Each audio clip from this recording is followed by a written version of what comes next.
Hi, you're listening to BBC Radio 1's New Films Hour. Today I've got two of the producers of the blockbuster film The Letter. How you doing, guys? Alright.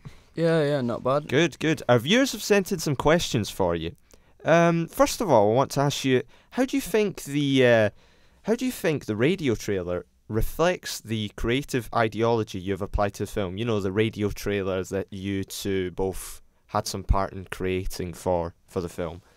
Well, the radio trailer is sort of an integral part of the film, because you've got to get to your target audience, and we as a team all agreed to use common features and themes from the film. So the dark theme of the film is reflected onto the radio trailer with the use of sound. So you got your sound effects like your crows and different aspects from the film. Why is that dark theme important, do you think? Because the key features of the film is drugs, loneliness, depression, and you want an accurate radio trailer to present that in a way that brings your audience in and makes them want to see the film. Well, how did you do that? How did you make them get some of that darkness across? You know? Well, the music from the actual short film was in the radio trailer, right in the background, so you can relate it directly. It's relevant because obviously it's a dark film, so there's a dark radio trailer, and the music itself. So the music is dark. Yeah, then, it's atmospheric. Basically. So. Right. Okay. Well, what else? What else is in the radio trailer? You know, that was important to you. We've got dialogue from. There isn't much dialogue within the film itself, but what dialogue there is, we've incorporated it in. It's quite a common feature used in most radio trailers. Oh, so you're really linking the film together then? You know, the film and the radio trailer together. We tried our best. The audience have got to want to see the film to start off with, and the radio trailer is the best way to do that. I can honestly say, if you listen to the radio trailer, it's like being in the mind of our character. It's like being in Sean's mind. Oh, right. So it's what he's hearing and feeling. So it comes straight through the radio. Because you're using sound effects and stuff like that. Yeah, exactly. Right. Okay. And when they watch the film, obviously they'll see and hear the same things, and then there's that mental bridge in their head, to say that it's all linked together. Who are you targeting with a radio trailer? The target audience, we said, it's 15 rating. So that's the same as your film then? Pretty much. There's no point targeting to a younger audience who can't see the film. No, of course not. 15 plus, teenagers preferably, but the older generation if you're into. How did you attract then that age group in the radio trailer? What did you use? Big characters. The characters. The characters are around that age. The way they dress, so they can relate directly to the audience. But how did they hear that in the radio trailer? Did you use, I don't know, did you have some dialogue from maybe a character? We didn't have much dialogue in general, but the idea of drugs, it applies to anyone nowadays because it's such a big thing. It's a big issue in our society. Of course, so, especially for young people as well. Exactly. So that's kind of how you've linked it. Schools obviously try and stop the idea of drug use, and this radio trailer, the film, will help little children, and not little children obviously. People along the ages 15 and older. It can apply to anyone who's in that situation where drugs has taken over quite a lot of their life.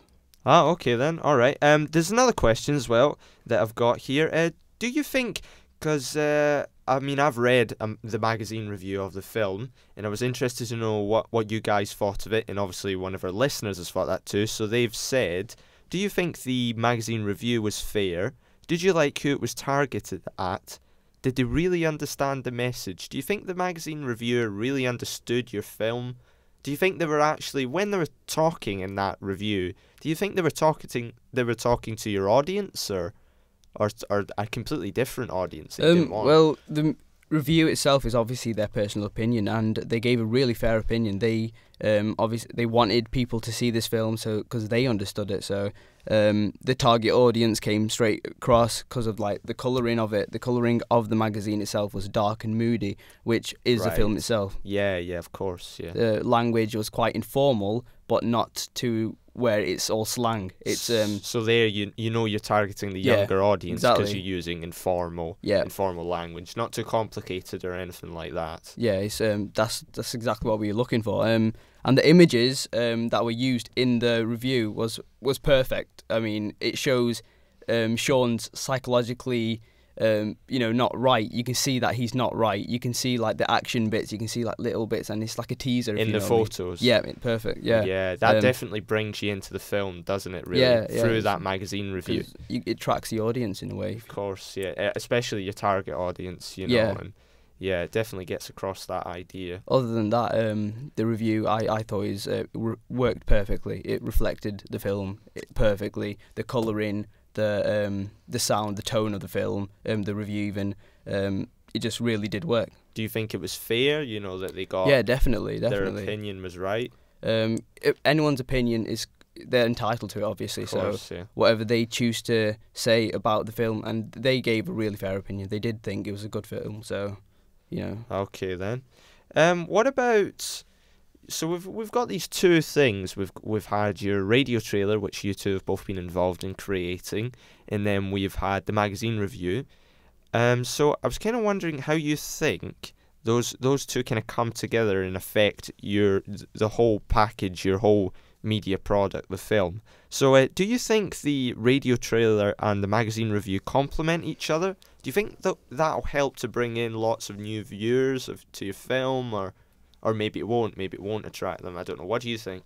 I mean, like, the letter as a brand alongside the magazine review and the radio trailer, they all complement each other perfectly in the way that the key themes are there, the imagery in the magazine review. What are the key themes? So, like, obviously your darkness and your depression, and you can tell something's wrong from the radio trailer with the voiceovers And the sound effects. sound too. effects and everything else. With the magazine review as well, how they sold it to the readers, it shows that it sort of all links together. It's all combined. You're not going to get anything that you're not sure about with the film. I mean, the radio trailer is very to the point, isn't it? It doesn't talk and talk. It just gets the message across by using sound effects and the dialogue and the voiceover. To just like the film. The film doesn't include much dialogue. It just gives you that message. So it was probably important for you to get both of those things working in a similar way. Well, the radio trailer is probably just under a minute long, so we couldn't really have. You don't want to tell people the whole story from just the one trailer. No, because you want to keep them interested, don't you? you want to leave unanswered questions, which will then be answered by watching the film. Yeah. And the magazine review reinforced that by not giving the full story away, giving somebody's opinion, but as well just generally like hooking the audience, which is what we desired to do. Yeah, yeah. Yeah. What do you think? no, it just really does break cliche. It doesn't. It's not. We're not trying to make people happy. We're not trying to show the happy side of drugs. We're trying to show the proper, in-depth feeling. So, the magazine, the radio, all have the same theme throughout it. It's dark. It's cold. It's loneliness. You can feel it through the music. You feel Using it. music, colours, stuff like that. Yeah, it's tense. It's everything from the film itself is in the magazine and the trailer. But if you want the full sense, you have to watch the film. the film. Exactly. Yeah. Well, what do you think, both of you? What do you think,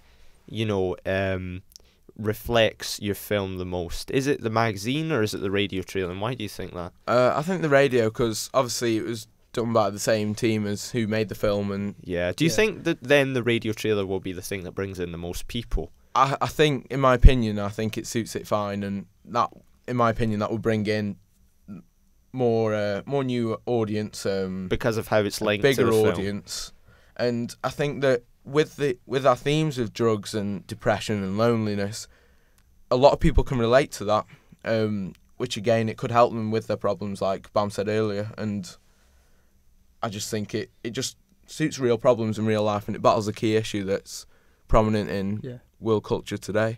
Oh, okay then. Well, thanks to my guests for coming in. On next week's Film Hour, we'll have award-winning director Ridley Scott, and he's here to talk about his new film.